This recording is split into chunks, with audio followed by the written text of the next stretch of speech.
말씀을 보겠습니다. 열왕기상 16장 29절부터 보겠습니다. 544페이지입니다. 구약성경 544페이지.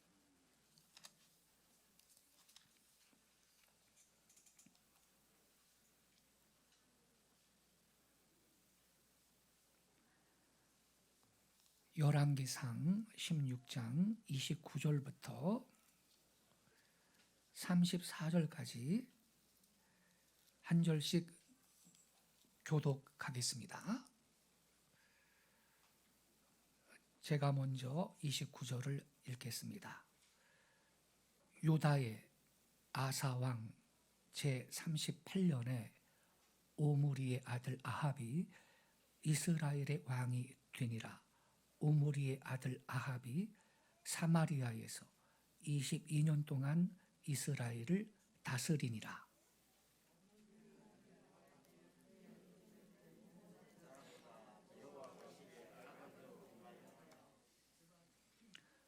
느밧의 아들 여로보암의 죄를 따라 행하는 것을 오히려 가볍게 여기며 시돈 사람의 왕 엣바알의 딸 이세벨을 아내로 삼고 가서 바알을 섬겨 예배하고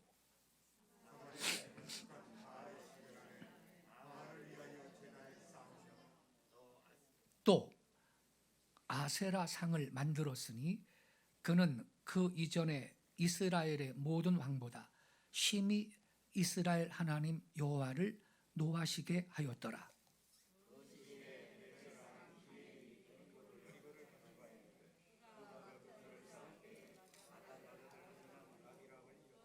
그 성문을 세울 때 막내 아들 수굽을 잃었으니 여호와께서 눈의 아들 여호수아를 통하여 하신 말씀과 같이 되었더라. 아멘. 어제 우리나라의 애국 성도들은 평안한 주말을 보내셨을 것입니다. 김일성의 악령에게 영혼을 판 586세대 1980년대를 정리할 수 있는 사람이 대통령으로 선출이 되었기 때문입니다. 이제 우리나라는 자유민주주의와 시장경제, 특히 법치국가, 성경적 가치관이 기반이 되는 대한민국을 다시 지켜낼 수 있게 되었습니다. 우리의 오랜 기도를 들으시고 위대한 일을 행하신 우리 하나님께 찬양과 감사를 올려드립니다. 하나님께서 당신의 거룩하신 목적을 위해서 제20대 대통령 윤석열을 고레스와 같이 귀하게 쓰시기를 바랍니다. 마침내 우리나라는 정상화의 길을 열게 되었습니다. 그래서 오늘 아침에는 국가와 민족이 번영하는 길, 이러한 제목으로 말씀을 드리겠습니다. 모세의 인도로 애굽을 탈출한 이스라엘 백성들은 광야 생활 40년을 거친 다음에 가나안 땅에 들어가서 12지파가 땅을 분배를 받고 마침내 약속의 땅에서 민족사를 새롭게 시작하게 됩니다. 처음에는 왕이 없었습니다. 사사들이 지도하는 신정시대 300년을 보냅니다. 그 다음에 주전 1050년에 사울을 왕으로 선출해서 왕정시대가 되었습니다. 그러나 통일왕국은 사울왕의 제240년, 다윗왕의 제240년, 그리고 솔로몬왕의 제240년으로 120년에 그쳤고 솔로몬의 아들 르호보암이 왕위에 오르자 그만 국가는 남북으로 나뉘어졌습니다. 그 이유가 뭔가? 그의 선왕 솔로몬이 일천 비빈을 두되 애굽 공주를 비롯해서 각국의 미녀들을 사랑하여 수다히 거느림으로 그 여자들이 섬겼던 우상 숭배의 죄악에 빠졌기 때문입니다. 솔로몬은 그가 취한 이방 여인들을 위해서 산당을 세우고 우상의 정각을 짓고 각종 우상을 쫓았습니다. 그래서 여호와 하나님은 선지자 아히야를 통해 나라를 둘로 분할할 것을 예고하셨습니다. 심판인 것입니다. 그렇지만 선왕 다윗의 낯을 봐서 솔로몬 생전에는 그냥 놔두고 사후에 나눈다고 하셨습니다. 그리하여 솔로몬의 아들 르호보암 때 마침내 나라가 남과 북으로 갈라진 것입니다. 그리고 몇 세대가 지난 후에 북왕국 이스라엘은 아수르에게, 남왕국 유다 왕국은 바벨론 나라한테 멸망을 당했습니다.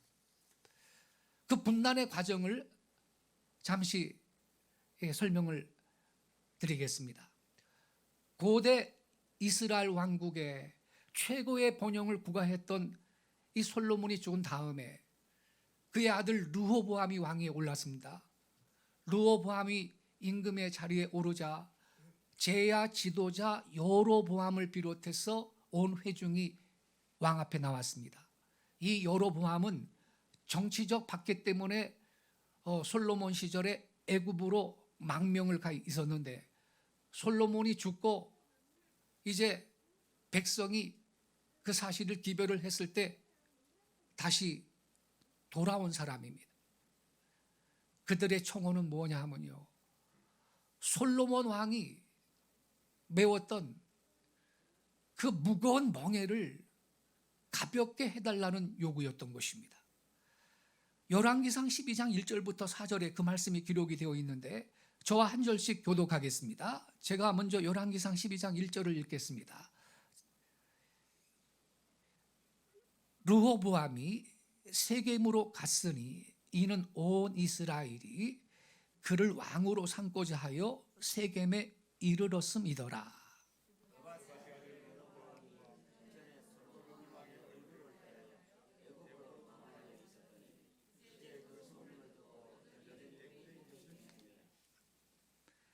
무리가 사람을 보내 그를 불렀더라. 여로보암과 이스라엘의 온 회중이 와서 르호보암에게 말하여 이르되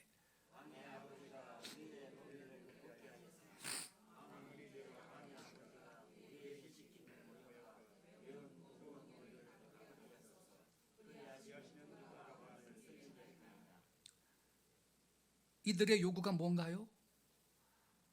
부왕 솔로몬 왕 시절에 백성들에게 그 부과했던 그 무거운 멍에를 이젠 좀 가볍게 해달라, 그걸 요청을 했던 것입니다. 이때 르호보암은 3일 후에 다시 오라고 그렇게 말을 했습니다. 그리고 먼저 솔로몬 제위시에 모셨던 노인들한테 자문을 구했습니다. 선왕 솔로몬을 모셨던 원로들은 그 백성들의 요청을 들어주시기 바랍니다 그랬어요. 이 백성들이 솔로몬 왕 시절에 예루살렘 성전과 왕궁 건축에 시달렸기 때문에 지쳐 있고 원성이 가득 차 있음을 진언을 하고 이제 백성들의 노역을 가볍게 해서 백성들의 마음을 달래주는 유화 정책을 펴도록 건의를 했던 것입니다. 이 말씀이 열왕기상 12장 5절부터 7절에 기록이 되어 있는데 같이 보겠습니다. 자, 제가 읽겠습니다. 르호보암이 대답하되 갔다가 3일 후에 다시 내게로 오라 하매 백성이 가니라. 6절 르호보암 왕이 그의 아버지 솔로몬의 생전에 그 앞에 모셨던 노인들과 의논하여 이르되 너희는 어떻게 충고하여 이 백성에게 대답하게 하겠느냐. 7절을 같이 읽겠습니다. 시작. 대답하여 이르되 왕이 만일 오늘 이 백성을 섬기는 자가 되어 그들을 섬기고 좋은 말로 대답하여 이르시면 그들이 영원히 왕의 종이 되리이다 하나. 자, 이 원로 그룹이 어떻게 그 진언을 했나요? 왕이 백성을 섬기는 자가 되시라. 그들을 섬기고 좋은 말로 대답하면 그들은 영원히 왕의 종이 될 것이다. 이렇게 자문을 했습니다. 이 말을 들었어야 하거든요. 그러나 르호보암은 자기와 같이 자란 어린 사람들의 의견을 다시 구했습니다. 근데 이 어린 사람들은요, 말하자면 소장 그룹이죠. 강경책을 건의를 했습니다. 백성들을 더욱 강하게 다루어서 권력을 무제한적으로 행사하라, 그렇게 자문을 한 것입니다. 이 말씀이 8절부터 11절에 기록이 되어 있습니다. 자, 여러분 자막을 보시기 바랍니다. 왕이 노인들이 자문하는 것을 버리고 자기 앞에 모셔있는 자기와 함께 자라난 어린 사람들과 의논하여 이르되 너희는 어떻게 자문하여 이 백성에게 대답하게 하겠느냐. 백성이 내게 말하기를 왕의 아버지가 우리에게 메운 멍에를 가볍게 하라 하였느니라. 10절 함께 자라난 소년들이 왕께 아뢰어 이르되 이 백성들이 왕께 아뢰기를 왕의 부친이 우리의 멍에를 무겁게 하였으나 왕은 우리를 위하여 가볍게 하라 하였은즉 왕은 대답하기를 내 새끼손가락이 내 아버지의 허리보다 굵으니 내 새끼손가락이 아버지의 허리보다 굵으니 그만큼 르호보암은 자기 아버지 솔로몬보다 더 위대한 인물이라는 뜻이죠. 내 새끼손가락이 내 아버지의 허리보다 굵으니 11절 내 아버지께서 너희에게 무거운 멍에를 매게 하였으나 이제 나는 너희의 멍에를 더욱 무겁게 할지라. 내 아버지는 채찍으로 너희를 징계하였으나 나는 무슨 채찍이라 그랬나요? 정갈 채찍으로 아주 가혹하게 다루겠다는 거예요. 아프고 가혹하게 너희 백성들을 내가 다루겠다 이 말인 거예요. 나는 정갈 채찍으로 너희를 징계하리라 하소서. 이런 그 자문을 한 거예요. 의욕이 넘쳤던 소장그룹은 백성들의 원성을 가라앉히려면 힘으로 눌러버려라, 이렇게 진언을 했습니다. 멍에를 더욱 무겁게 하고 선왕은 채찍으로 징계했다면 그것보다 더 가혹한 정갈 채찍으로 백성을 때리고 징계하라고 이 강경책을 건의했던 것입니다. 그런데 르호보암은 소장파의 건의를 받아들였습니다. 그는 3일 만에 다시 찾아온 여로보암과 모든 백성들에게 노인 그룹의 자문을 버리고 어린 사람들의 자문을 따라 그들의 청혼을 일축하는 동시에 더욱 완강한 자세를 취했던 것입니다. 이것이 열왕기상 12장 12절부터 14절에 기록이 되어 있습니다. 같이 보겠습니다. 3일 만에 여로보암과 모든 백성이 르호보암에게 나왔으니 이는 왕이 명령하여 이르기를 3일 만에 내게로 다시 오라 하였습니다. 13절 보세요. 왕이 무슨 말로 그랬나요? 포악한 말로 백성에게 대답할세 노인의 자문을 버리고 14절은 같이 읽겠습니다. 시작. 어린 사람들의 자문을 따라 그들에게 말하여 이르되 내 아버지는 너희의 멍에를 무겁게 하였으나 나는 너희의 멍에를 더욱 무겁게 할지라. 내 아버지는 채찍으로 너희를 징계하였으나 나는 정갈 채찍으로 너희를 징치하리라 하니라. 이야, 이렇게 포악한 말로, 아주 위압적인 말로 가혹하게 백성을 통치하겠다고 그렇게 권력을 휘둘렸던 것입니다. 그 결과가 뭔지 아세요? 온 이스라엘이 어떻게 반응했느냐? 우리가 다윗의 가문과 무슨 관계가 있느냐 하면서 돌아서 버리는 것입니다. 즉 민심이 떠나버린 거예요. 다윗의 가문과 무슨 관계가 있느냐? 다윗의 아들이 솔로몬이고 솔로몬의 아들이 르호보암인데 르호보암이 이런 식으로 이 반응을 하니까 우리가 다윗의 가문과 무슨 관계가 있느냐 하면서 백성들이 다 등을 돌려버렸어요. 민심이 떠나버린 거죠. 그래서 왕이 노역을 감독하는 아도니람을 보냈을 때 흥분한 백성들이 그를 돌로 쳐 죽여버립니다. 그리고 이스라엘이 12지파잖아요. 12지파 중에 10지파가 뭉쳐서 그 제야 지도자 여로보암을 왕으로 옹립을 하고 따로 나라를 세우는 것입니다. 이것이 바로 북왕국 이스라엘인 것입니다. 르호보암은 자기 아버지 솔로몬 때의 학정으로 인해서 불만으로 가득 찬 백성들의 요구를 강경파의 의견을 받아들여 거절함으로써 반란의 도화선이 되게 했습니다. 그리하여 고집세고 어리석은 르호보암은 12지파 중에 유다와 베냐민 두 지파의 지지를 받아서 남왕국을 세우게 되었습니다. 그래서 남왕국은요, 유다 지파, 베냐민 지파 두 지파로 나라가 유지되고, 그게 유다 왕국이라 그래요. 남유다 왕국.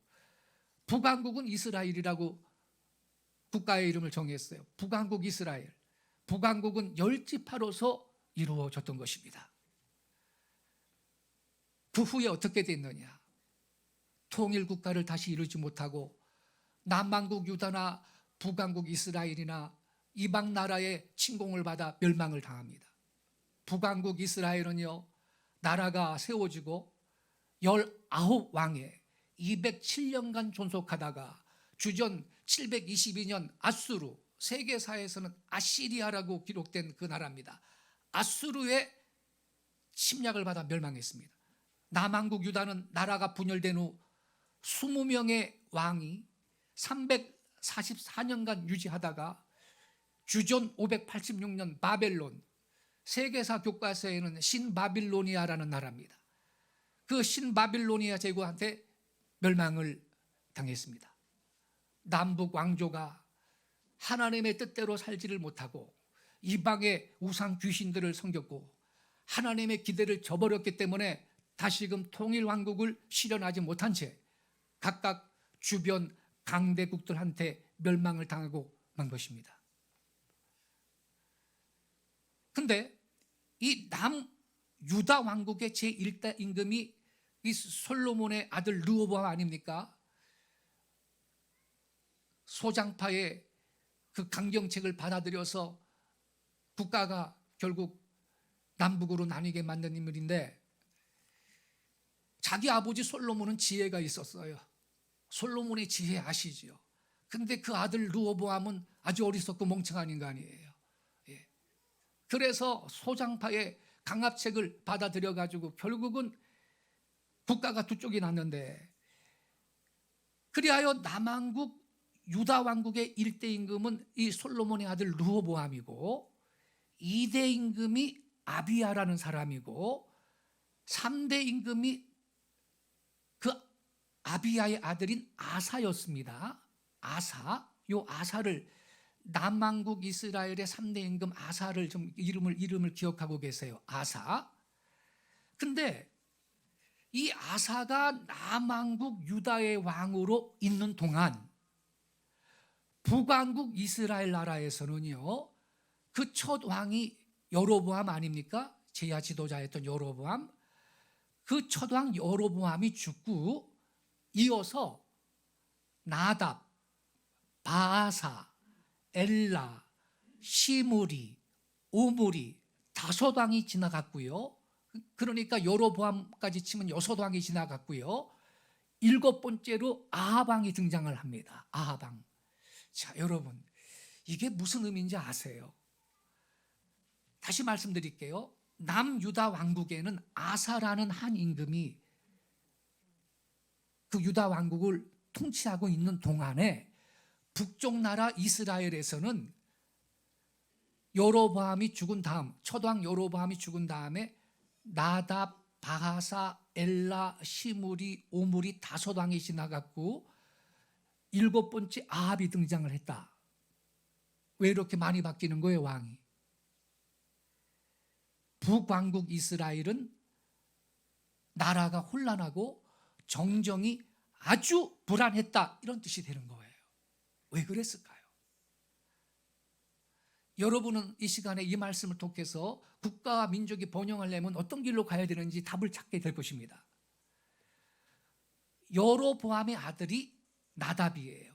북왕국 이스라엘의 1대 왕 여로보암이요.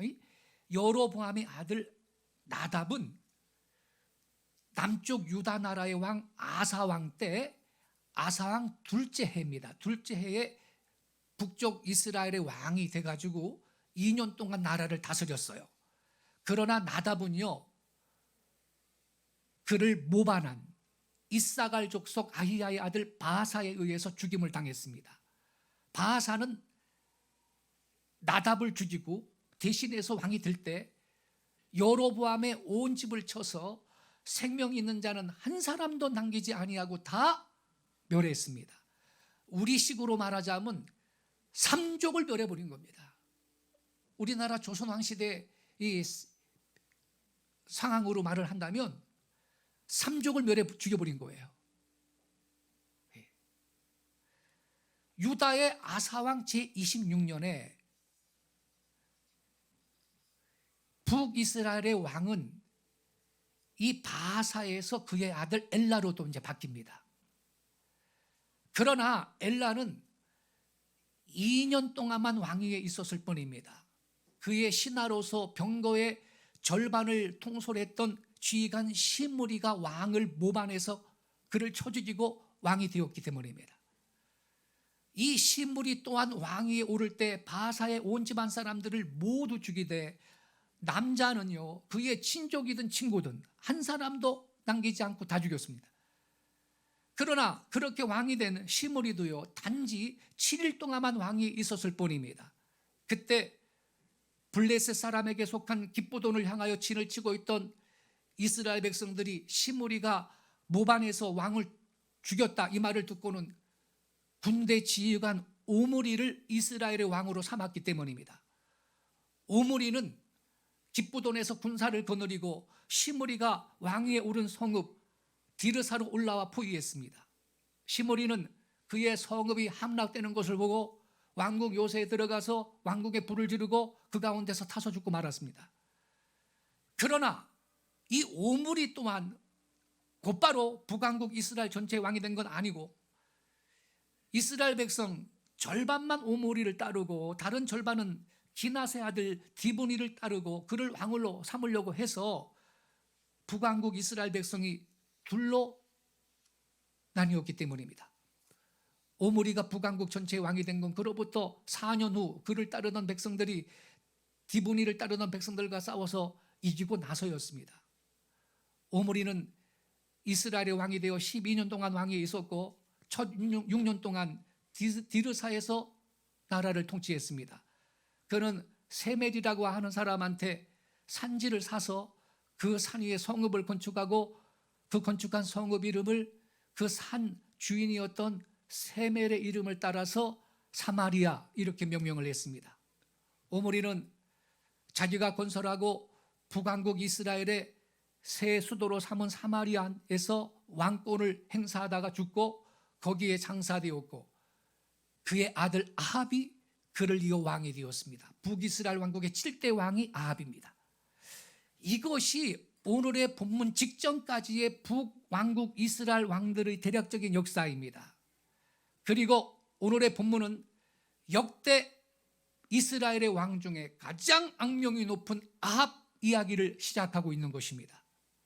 자, 여러분, 이렇게요, 남왕국 유다에서는 아사라는 왕 한 사람이 왕으로 있는 동안 북왕국 이스라엘에서는 6차례나 왕이 바뀌었죠. 뿐만 아니라 모반과 살육이 있었고 2차례나 왕의 집안이 멸문지화를 당하는 창극이 일어났고 군대를 동원한 왕권 탈취국이 벌어졌고 동족 간의 분열을 겪는 등 나라가 혼란하고 격동하고 불안과 피로 얼룩진 역사였던 것입니다. 남왕국 유다가 태평성대를 누리고 있었던 것과 너무나 대조가 되는 역사인 것입니다. 자, 여러분, 뭐가 이러한 차이를 만들어냈을까요? 구약성경 열왕기서는 곳곳에서 그 이유를 간단명료하게 밝히고 있습니다. 그것은요, 근본적으로 영적 타락의 그 원인이 있었던 것입니다. 북왕국 이스라엘의 원죄는 그 첫 왕 여로보암한테서 찾아야 될 겁니다. 그는 금송아지 2개를 만들어서 북왕국 이스라엘의 최남단 도시 베델과 최북단 도시 단에 각각 하나씩 세워 놓았습니다.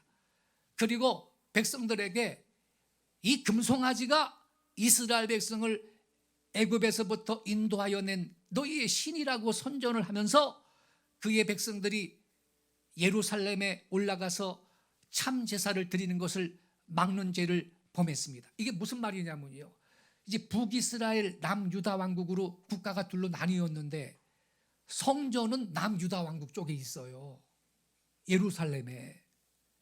그러면 북이스라엘 백성 열지파로 구성됐다 그랬잖아요. 어디 가서 제사해야 돼요?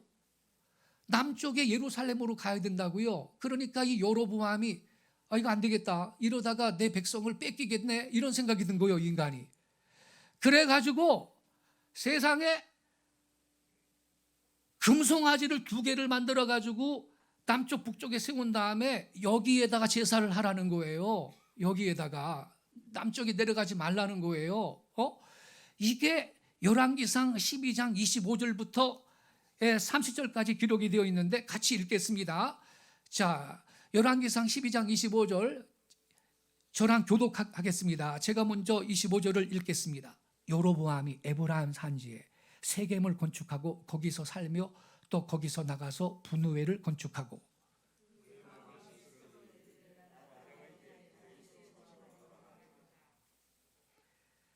만일 이 백성이 예루살렘에 있는 여호와의 성전에 제사를 드리고자 하여 올라가면 이 백성의 마음이 유다 왕된 그들의 주 르호보암, 누구 아들이죠? 솔로몬 아들 르호보암에게 돌아가서 나를 죽이고 유다의 왕 르호보암에게로 돌아가리로다 하고,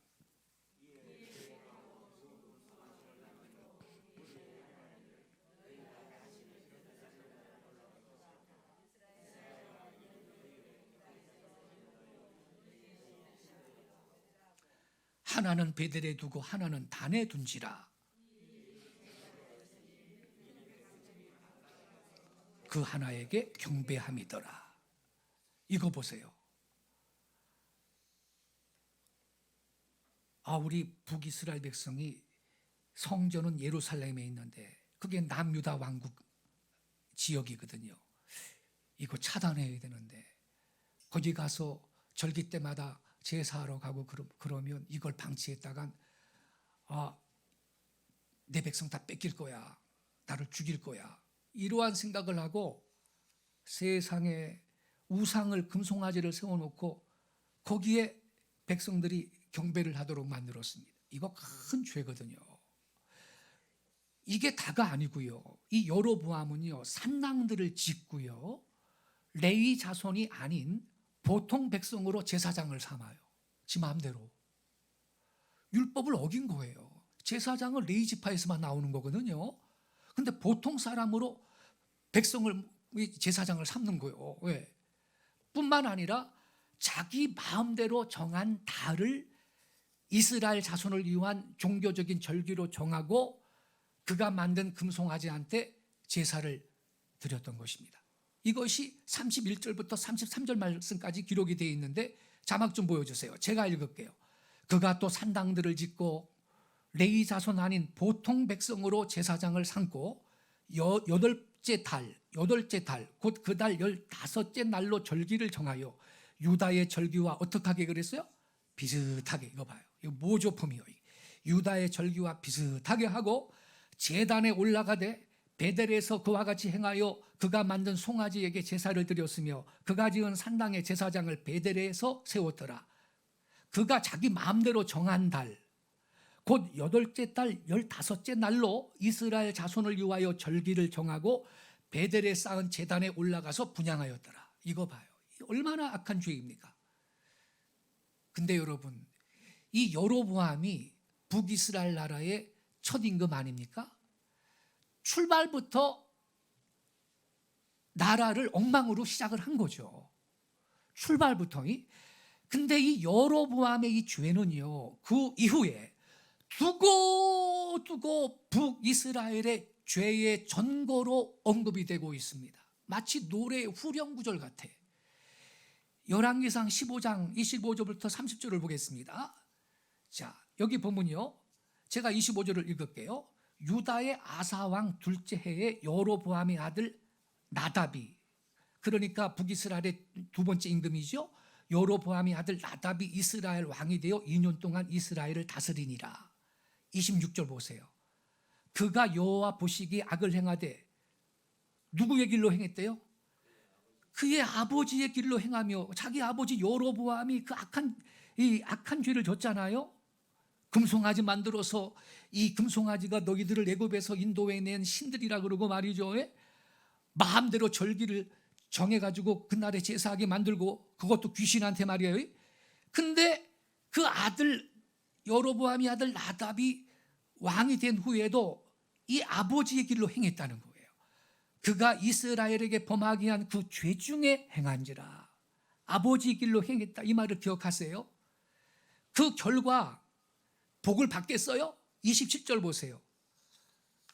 이에 이사갈 족속 아히야의 아들 바하사가 그를 모반하여 블레셋 사람에게 속한 기쁘돈에서 그를 죽였으니 이는 나답과 온 이스라엘이 기쁘돈을 에워싸고 있었음이더라. 28절.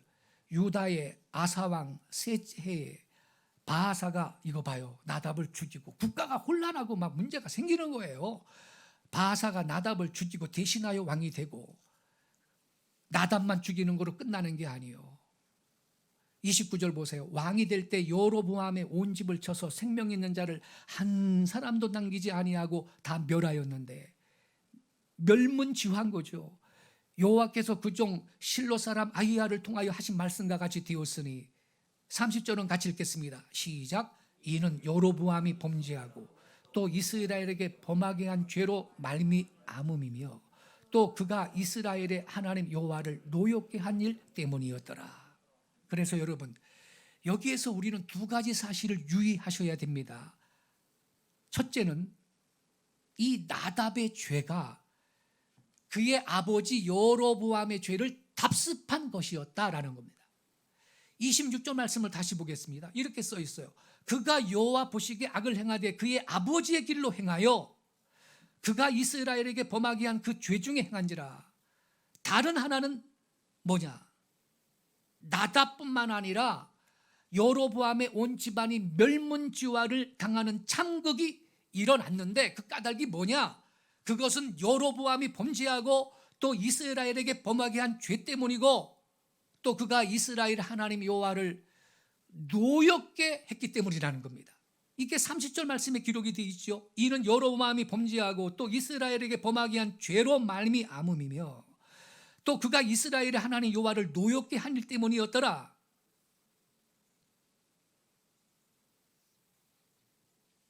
여로보암의 길로 행했다는 것입니다.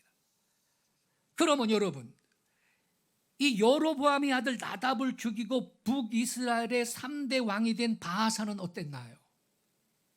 그는 거룩한 길로 갔나요?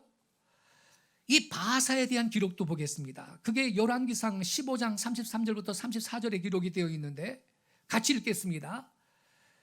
유다의 아사왕 셋째 해에 아히야의 아들 바하사가 디르사에서 모든 이스라엘의 왕이 되어 24년 동안 다스리니라. 바하사가 여호와 보시기에 악을 행하되, 누구 길이요?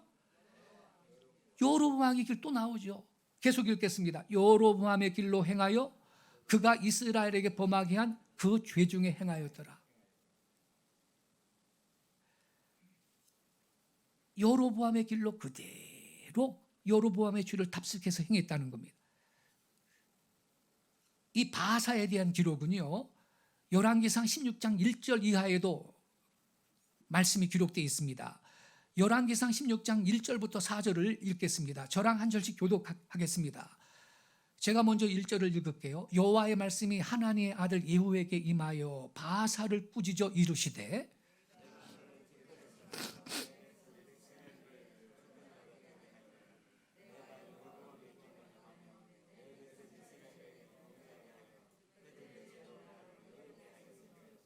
내가 너 바하사와 내 집을 쓸어버려. 무서운 말씀이죠. 너 바하사와 내 집을 쓸어버려 내 집이 느바스의 아들 여로보암의 집같이 되게 하리니.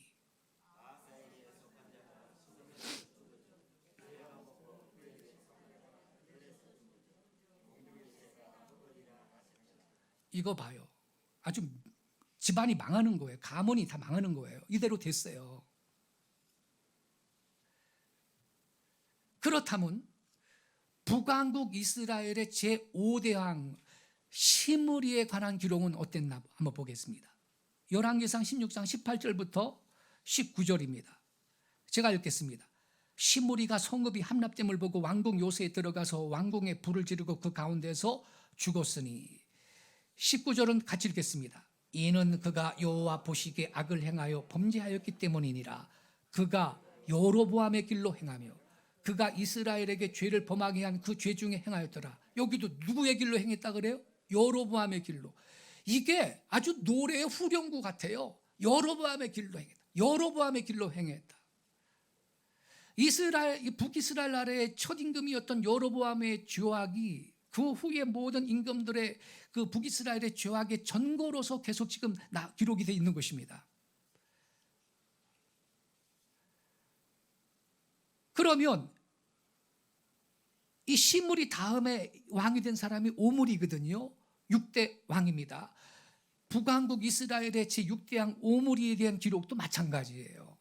이 오므리가 바로 그 악명 높은 아합 왕의 아비입니다.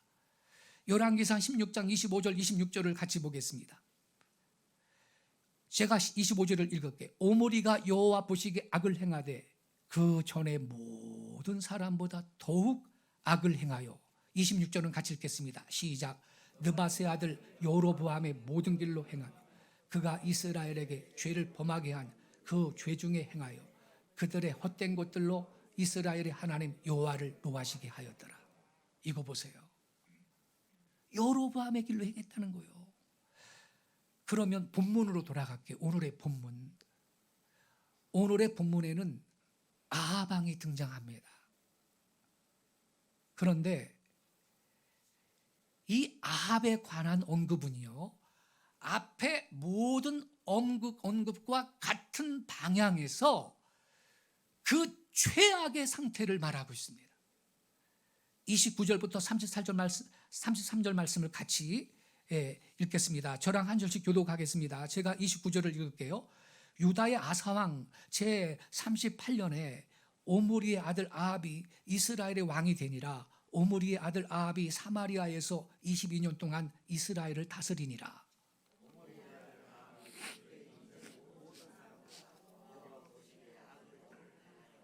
느밧의 아들 여로보암의 죄를 따라 행하는 것을 오히려 가볍게 여기고 시돈 사람의 왕 엣바알의 딸 이세벨을 아내로 삼고 이방 여자를 바알 우상을 섬기는 이방 여자 이세벨을 아내로 삼았다는 거예요. 아내로 삼고 가서 바알을 섬겨 예배하고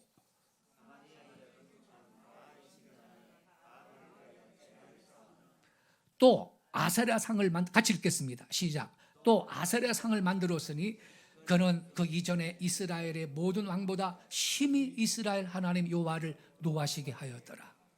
여러분, 이 아합은요 이스라엘의 역대 왕 중에 최악의 왕이요. 여로보암의 길은 오히려 가볍게 여기고 더 지독한 죄악을 행하는 거예요.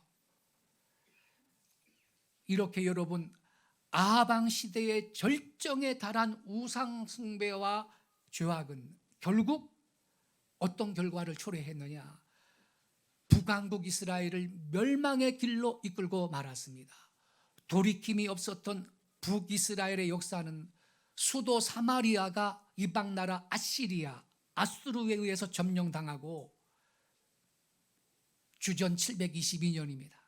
백성들이 아수르로 사로잡혀 끌려가는 것으로 끝나고 마는 겁니다. 나라가 망한 겁니다. 이 북왕국 이스라엘의 역사는 결국 모든 왕들이 그 첫 왕 여로보암의 죄를 이어받은 사실 때문이다. 우리는 이것을 확인할 수가 있는 것입니다. 여로보암과 그 이후에 이스라엘 왕들과 백성의 죄는 하나님 한 분 외에 잡신과 우상을 섬기는 죄악이었습니다. 홀로 한 분 하나님만이 참 신이거늘 하나님의 백성인 이스라엘 백성이 귀신 우상을 의지하고 섬겼다라는 것이지요. 그들은 다른 종교 다른 신을 찾았습니다. 결국 이방 종교의 관행과 악습을 따르게 됐습니다. 이러한 영적 타락은 필연적으로 이스라엘 민족을 멸망의 길로, 국가가 망하는 길로 이끌었던 것입니다. 여러분, 이것은요, 한 민족이나 한 개인한테 있어서도 똑같이 적용될 수 있는 원리입니다. 하나님의 택하심을 받고 특별한 은혜를 입은 민족이 하나님께서 선택하신 목적을 이루기 위해서 힘쓰지를 않고 그의 은혜에 바르게 응답하지 않으면 그 종말은 북왕국 이스라엘과 같을 수밖에 없는 것입니다. 민족뿐만 아니라 개인도 마찬가지라 그랬죠. 하나님의 택하심을 받고 특별한 은혜를 입은 한 개인이 자기를 부르신 하나님의 목적에 공손하게 응답하지 않고 하나님의 뜻을 이루려고 힘쓰지 않고 사명을 감당하는 삶을 살지 않는다면 그의 삶은 북왕국 이스라엘 백성들처럼 평안을 누리지 못하고 배신과 악의 다툼과 혼란과 분열과 불안의 삶을 살 수밖에 없는 것입니다. 북왕국 이스라엘이 편안한 날이 있었던가요? 없었습니다. 따라서 우리 성도들은 형편 따라 살지 말고 사명 따라 사시기를 바랍니다. 그리스도는 이렇게 살아야 되는 것입니다. 그런 거로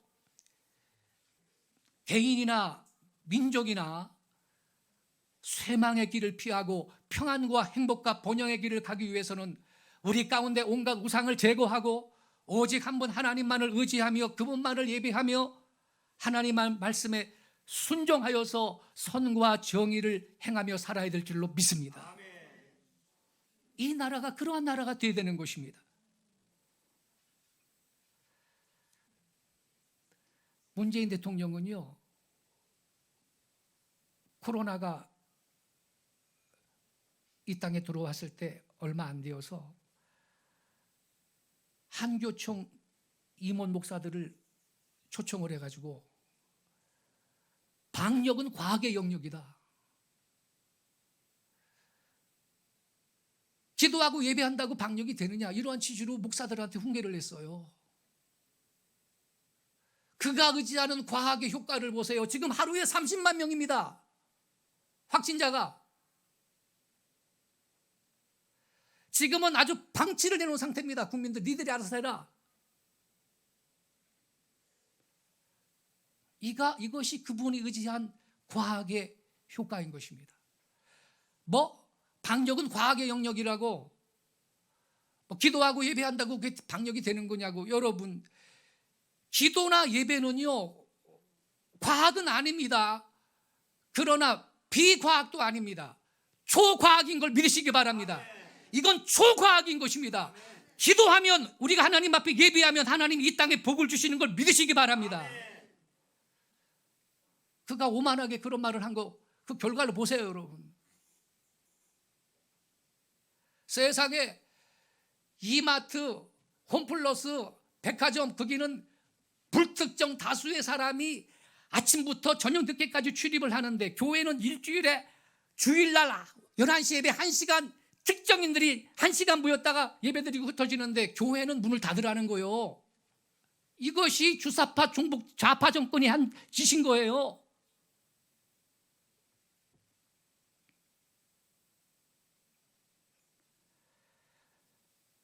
사람들은요, 영적인 데를 모르잖아요.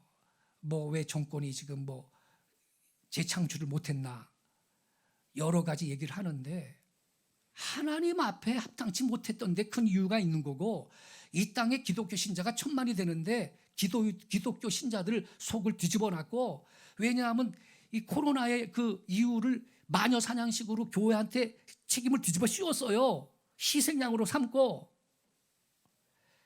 그래서 교회가 만교회 정도가 없어졌다는 거 아닙니까? 이거 큰 죄를 진 겁니다. 그러니 정권을 재창출할 수가 있어요.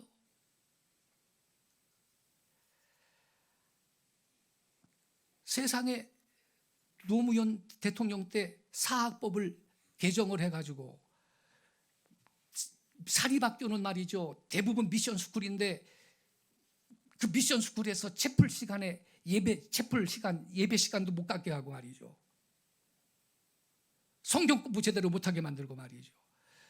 이번에는 문정권은 사학법을 재개정해서 교사 임용권을 뺏어버렸어요. 제가 돈 많은 사람인데 기독교 사립학교를 제가 세웠어요. 제가. 그러면 당연히 예수 믿는 기독교 신자를 교사로 나는 임용하고 싶은 거죠. 그게 미션 스쿨인데 원천적으로 못하게 만들어놨어요. 이것이 주사파, 운동권, 좌파 정권이 하는 짓이었습니다.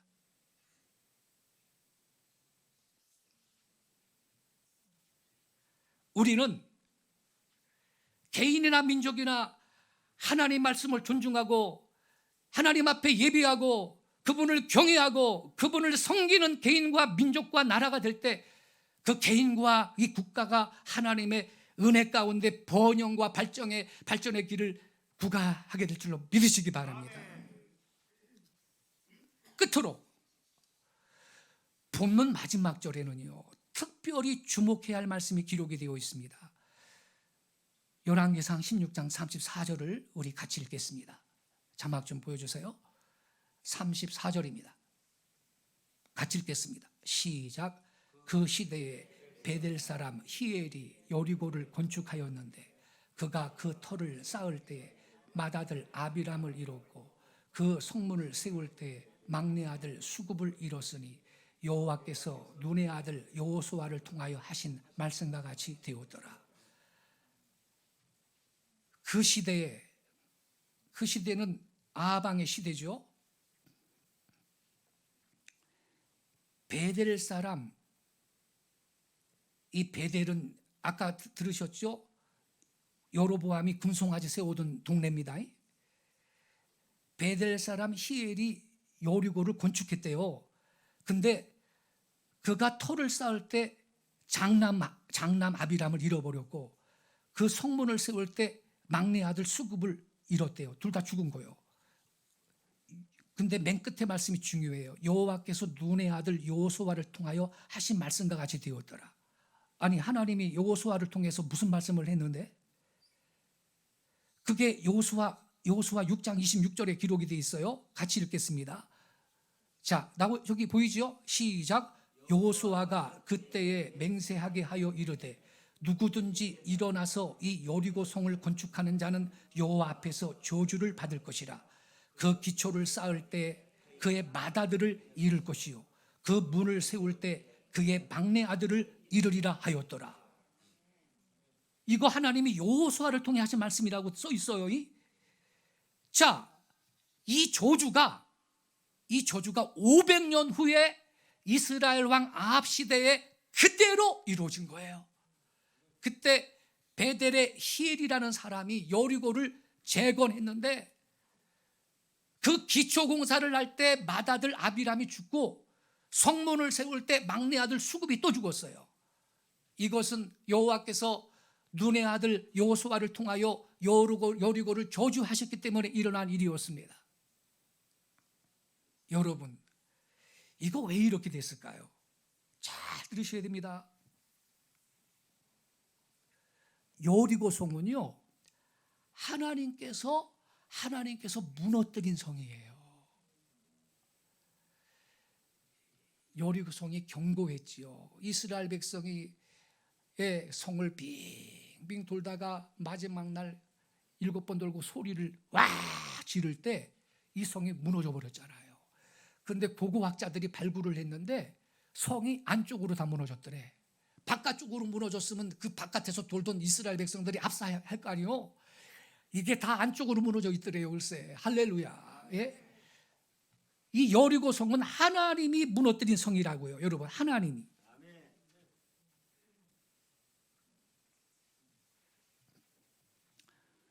왜? 그 자리에 하나님 백성의 나라를 건설하시고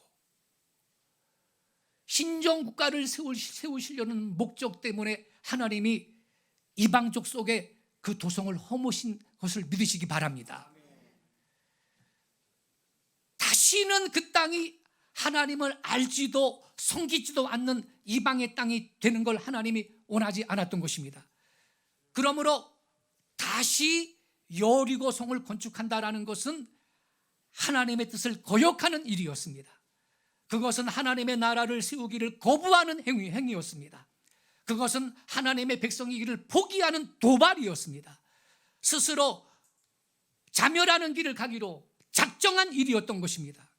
그런데 히엘이라는 사람이 이 말씀을 무시하고 여리고성을 재건을 하려고 하다가 하나님께서 여호수아를 통하여 하신 저주 그대로 큰아들 작은아들을 다 잃어버렸습니다. 여러분, 우리나라이죠. 우리나라 대한민국도 하나님이 세우신 나라인 것입니다. 하나님께서 이 나라를 마지막 때 세계 선교의 최종 주자로 쓰시려고 하나님이 이 나라를 택하신 걸 믿으시기 바랍니다. 일본이 교회가 많아요. 동남아가 그래요. 중국이 그래요. 인도가 그래요. 유럽은요,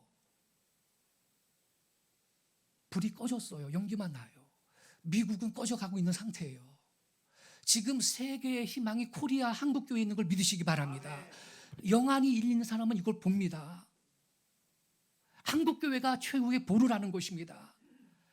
통일 한국이 만약에 여러분 복음의 나라가 되면요, 이 어둠의 세력이 온 세계가 동성애가 만연하고 말이죠, 동성애를 합법하려고 그러고 어둠의 길로 가는 것을 저지하는 그 거룩한 힘을 발휘할 나라가, 그 최후의 보루가 동방의 코리아하고 한국교회인 걸 깨닫기 바랍니다.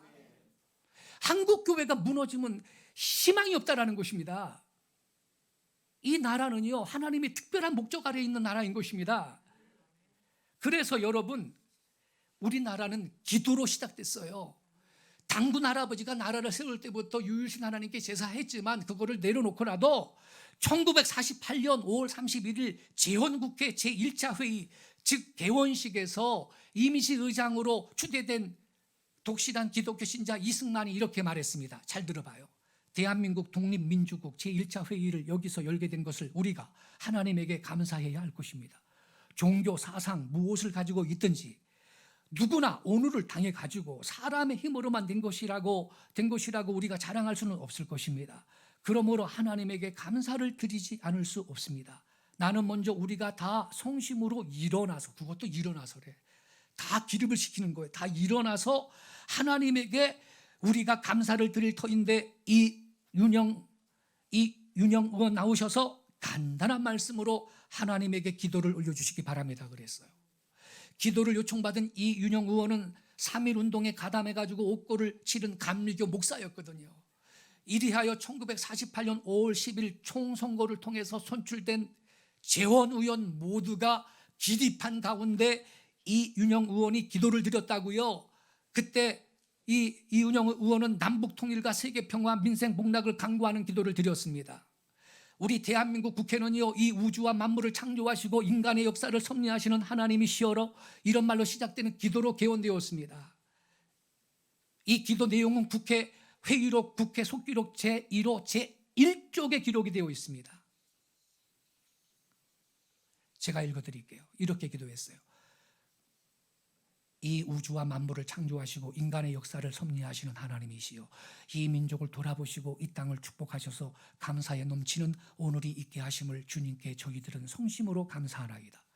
오랜 시일 동안 이 민족의 고통과 호소를 들으시고 정의의 칼을 빼서 일제의 폭력을 굽히시사 세계 만방의 양심을 움직이시고, 또한 우리 민족의 염원을 들으심으로 이 기쁜 역사적 환희의 날을 이 시간에 우리에게 오게 하심은 하나님의 섭리가 세계 만방에 정시하신 것으로 저희들은 믿나이다. 하나님이시여, 이로부터 남북이 둘로 갈라진 이 민족의 어려운 고통과 수치를 신원하여 주시고, 우리 민족, 우리 동포가 손을 같이 잡고 웃으며 노래 부르는 날이 우리 앞에 속히 오기를 기도하나이다. 하나님이시여, 원치 아니한 민생의 도탄은 길면 길수록 이 땅의 악마의 권세가 확대되나 하나님의 거룩하신 영광은 이 땅에 오지 않을 수밖에 없을 줄로 저희들은 생각하나이다. 원하옵건대 우리 조선 독립과 함께 남북 통일을 주시옵고, 또한 우리 민생의 복락과 아울러 세계 평화를 허락하여 주시옵소서.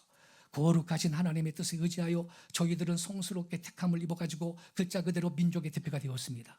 그러하오나 우리들의 책임이 중차대한 것을 저희들은 느끼고, 우리 자신이 진실로 무력한 것을 생각할 때 지혜와 인과 용과 모든 덕의 근원이 되시는 하나님 앞에 이러한 요소들을 저희들이 간구하나이다. 이제 이로부터 국회가 성립이 되어서 우리 민족의 염원이 되는 세계 만방이 주시하고 기다리는 우리의 모든 문제가 원만히 해결되며 또한 이로부터서 우리의 완전한 자주 독립이 이 땅에 오며 자손 만대 빛나고 푸르른 역사를 저희들이 정하는 이 사명을 완수하게 하여 주시옵소서. 하나님이 이 회의를 사유하시는 의장으로부터 모든 우리 의원 일동에게 건강을 주시옵고 또한 여기서 양심의 정의와 위신을 가지고 이 업무를 완수하게 도와주시옵기를 기도하나이다. 역사의 첫걸음을 걷는 오늘의 우리의 환희와 우리의 감격에 넘치는 이 민족적 기쁨을 다 하나님에게 영광과 감사를 돌리나이다. 이 모든 말씀을 주 예수 그리스도의 이름을 받들어 기도하나이다. 아멘. 할렐루야. 아니 여러분, 이때 국회의원들이 말이죠, 기독교 신자만 있었던 게 아니거든. 그런데 이렇게 기도로 시작된 나라가 대한민국을 깨닫기 바랍니다. 이건 기적이라고 해도 과언이 아니에요. 해방 후 3년간의 신탁 통치 기간 거치고 마침내 대한민국이 세워지게 되었어요. 이때 처음으로 뽑힌 198명의 국회의원들은 종교와 사상이 다양했습니다. 그럼에도 불구하고 재원 국회의원 모두가 함께 일어나서 고개를 숙여 경건하게 건국을 감사하는 기도를 생사 화복을 좌우하시고 각 나라와 나라의 흥망성쇠를 좋아하시는 그 유이신 하나님께 기도하고 나라를 세운 나라가 코리아인 걸 믿으시기 바랍니다. 이렇게 대한민국은 그 출발이 하나님께 대한 기도로 이루어졌고 최초의 공문서에 그 기도가 적혀 있어요. 그런데 여러분, 놀라운 것은 이승만과 이은영 의원이 그런 행동을 했는데도 당신은 물론이고 그 이후 어떤 이의를 제기한 사람도 단체도 없었다라는 것입니다. 종교 편향 아니야? 오늘날 같으면 난리 쳤을 거야 아마. 에? 그죠? 아마도 오늘날 대통령이나 국회의장이 이런 행동을 했다고 한다면 한국 사회는 말할 것도 없고 우리 기독교계 안에서도 비판이 터져 나왔을 것입니다. 대한민국은 다양한 종교가 있고 기독교를 국교로 삼은 나라가 아니죠. 그렇지만 여러분, 우리나라는 국가를 세울 때 맨 먼저 각 나라와 민족의 흥망성쇠를 좌우하시는 유이신 하나님께 기도로부터 시작했다. 이 일을 어찌 기적이라고 하지 않을 수가 있겠는가. 그 기도를 하나님이 그때 들으신 걸 믿습니다. 그래서 이 나라를 망하지 않을 줄로 믿습니다. 그래서 여러분, 근데 이렇게 기도로 세워진 나라인데 하나님께서 친히 무너뜨리신 그 여리고성을 이 땅에 다시 건축하려는 세력들이 있어요, 없어요? 있습니다. 그들은 대한민국의 국가적인 정통성을 부정하는 자들입니다. 그래서 북한에 가서 문재인 대통령은 자기를 소개하기를 남쪽 대통령이라 그랬습니다. 한반도에 두 정부가 있는데 북한, 남한, 이 종북 세력은 국가적인 정통성이 북한의 김일성 정권한테 있다고 보는 것입니다. 아니거든. 그들이 지난 5년 동안 무너진 여리고성을 다시 재건하려고 했습니다. 그런데 이들의 폭주가 이제 제동이 걸리게 된 겁니다. 애국 성도들의 그 눈물의 기도를 들으시고 윤석열 후보가 20대 대통령으로 당선이 되었기 때문입니다. 그리하여 민족사의 이단 세력을 몰아내고 다시 정통 세력이 국가의 조정실을 차지하게 되었습니다.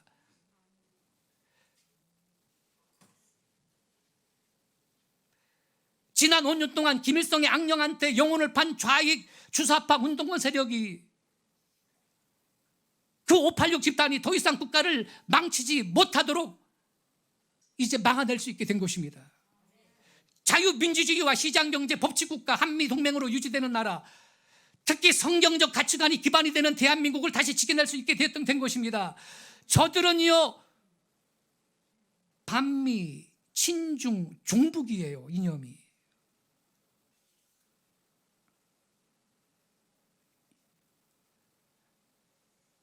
그런데 이러한 이념 위에서 여리고성을 다시 재건하려고 하는 그들의 폭주가 제동이 걸리고 만 것입니다. 그래서 우리나라는 정상화의 길을 열게 되었습니다. 하나님께서 윤석열 대통령을 고레스와 같이 사용하시기를 바랍니다. 그가 대통령이 되겠다고 계획한 적 있어요? 8개월 만에 된 거예요. 그는 대통령이 되고자 계획한 적이 없었어요. 이 땅에 하나님께서 세우신 나라를 허물고 하나님께서 무너뜨린 이 세력을 다시 세우려고 시도하는 자들은 여리고성을 재건하다가 아들 둘을 잃었던 히엘처럼 저주를 받을 것입니다. 두고 보세요. 무서운 심판이 그들에게 닥치는 것을 보게 될 것입니다. 이미 우리는 그 일을 봤습니다.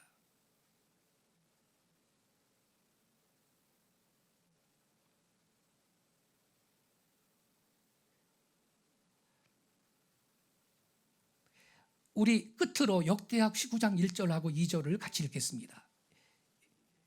역대하 19장 1절과 2절. 제가 먼저 1절을 읽겠습니다. 유다 왕 여호사밧이 평안히 예루살렘에 돌아와서 그의 궁으로 들어가니라.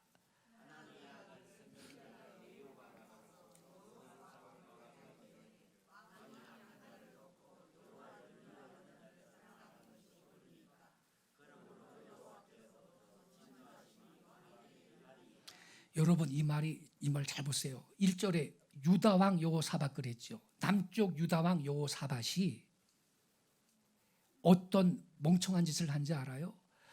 이때 북왕국엔 아합 왕이요. 아합 왕. 가장 악명이 높은 그 아합 왕인데 아합 왕이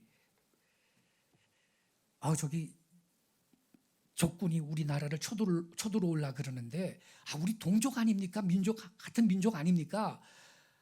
좀 와서 좀 지원군을 보내주시고 같이 싸웁시다 그랬어요. 그러니까 이 여호사밧 왕이 뭐라 그런지 알아요? 민족 공조해야지. 오늘날로 말하면 민족 공조해야지. 우리 민족끼리 잘 살아야지. 알았어요. 그래가지고서는 군대를 모아가지고 그 악독한 왕 아합 왕을 도와주겠다고 군대를 데리고 전쟁에 참전을 했잖아요. 죽을 뻔했어요. 죽을 뻔했는데 하나님께서 도와주셔가지고 살아서 이제 예루살렘으로 돌아왔거든. 그때 성견자 예후가 한 말이 2절에 있는 거예요. 왕이 누구를 돕고? 악한 자를 돕고 여호와를 미워하는 자를 사랑하는 것이 옳으니까 그랬어요. 옳아요, 안 옳아요? 안 옳아요. 여러분 악한 자 도와주지 마세요.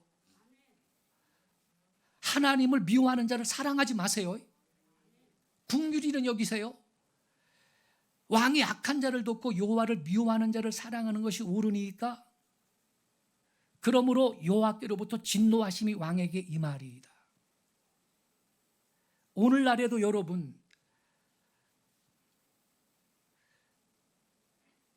종교의 신앙의 자유를 빼앗고 정치범 수용소에는 기독교 신자들이 북한에 제일 많아.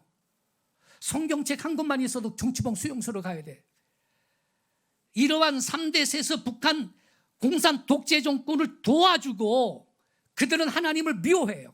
근데 그 하나님을 미워하는 저 북한의 세서 독재 정권을 사랑하는 자들이 586, 80년대 세력입니다. 여러분 성경을 아는 사람은 여기에 가담해서는 아니 될 줄로 믿습니다. 왜? 여호와께로부터 진노하심이 왕한테 임할 거라고 경고를 받는 겁니다.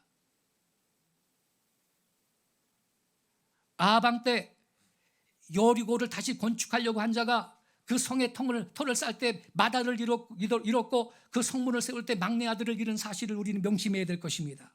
이 땅에 하나님께서 세우신 나라, 하나님이 목적하신 거룩한 나라를 허물려고 하고 하나님께서 무너뜨린 세력을 다시 일으키려고 하는 모든 시도는요 저주를 부를 것입니다. 그래서 우리는요 이제 새 정부와 함께 방향 전환을 해야 할 줄로 믿습니다. 진정한 자유민주주의 국가를 이루기 위해서 확실하게 돌아서는 우리 대한민국 국민이 되기를 바랍니다. 이제 더 이상 감상적인 이념 주장이나 위험천만한 체제 실험을 그만둬야 할 것입니다.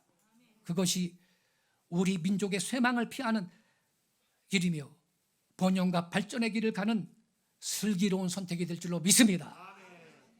기도하겠습니다.